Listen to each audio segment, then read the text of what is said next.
Coding cough syrup से उत्तर प्रदेश के अंदर कोई मौत नहीं हुई है। उत्तर प्रदेश सरकार इस मामले को कोर्ट में जीती है।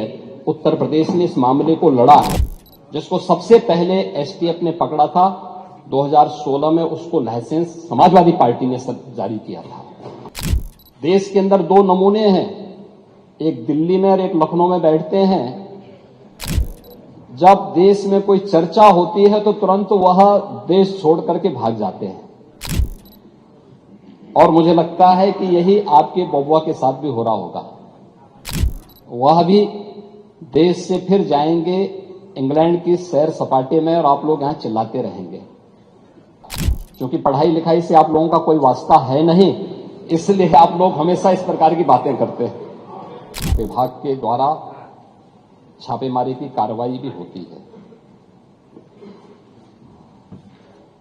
उत्तर प्रदेश के अंदर कोडिन कफ सिरप के मामले में जिसको नेता विरोधी दल, मैं तो ये मानता था कि उम्र के चौथे पड़ाव पर व्यक्ति सच बोलने का आदि कम से कम इस उम्र में तो होगा ही, लेकिन इस उम्र में भी इस समाजवादी उनको झूठा बुलवा देते हैं। इस उम्र में तो कम से कम उसे झूठ मत बुलवाओ भाई। सच बोलने के उनको आदी होना चाहिए, और तो चेयर पे बैठ चुके हैं लंबे समय तक। स्पीकर के रूप में उन्होंने इस सदन को आगे बढ़ाया है। कोडिन कफ सिरप से उत्तर प्रदेश के अंदर कोई मौत नहीं हुई है। एक दूसरा, इस मामले में एनडीपीएस के अंतर्गत कार्रवाई होगी। ये उत्तर प्रदेश सरकार इस मामले को कोर्ट में जीती है। उत्तर प्रदेश ने इस मामले को लड़ा है।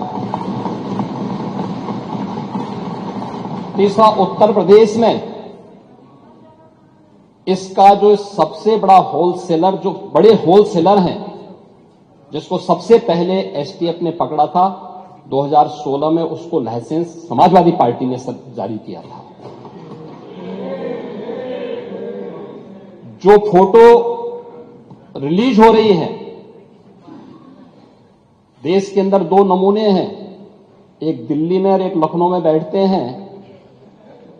जब देश में कोई चर्चा होती है तो तुरंत वह देश छोड़ करके भाग जाते हैं, और मुझे लगता है कि यही आपके बबुआ के साथ भी हो रहा होगा। वह भी देश से फिर जाएंगे इंग्लैंड की सैर सपाटे में, और आप लोग यहां चिल्लाते रहेंगे। महोदय, कोडिन कफ सिरप का मुद्दा जो इन्होंने उठाया है,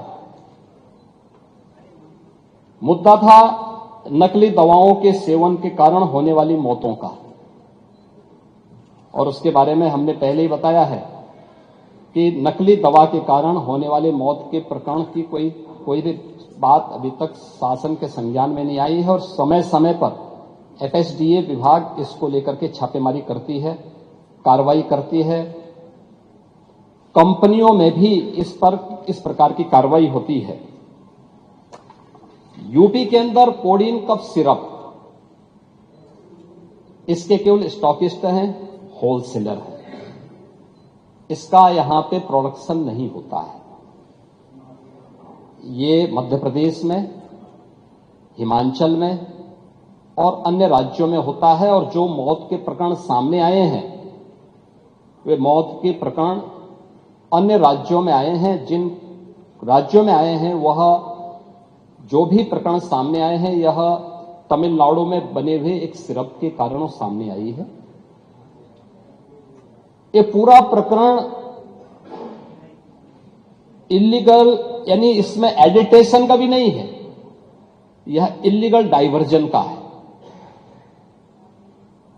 इस डाइवर्जन के माध्यम से इन होलसेलर ने, जिसमें सहारनपुर का भी है, गाजियाबाद का भी है, वाराणसी का भी है, लखनऊ का भी है और कानपुर का भी है, इन लोगों ने इसको उन देशों में पहुंचाया है, उन राज्यों में पहुंचाया है जहां मद्य निषेध है, लेकिन वहां पे नशे के आदी लोगों को इसको लेने की एक आदत सी है, तो वहां पर उसका दुरुपयोग किया गया है। जबकि बिना चिकित्सीय परामर्श के इसका सेवन नहीं हो सकता, खासतौर पर बच्चों के लिए।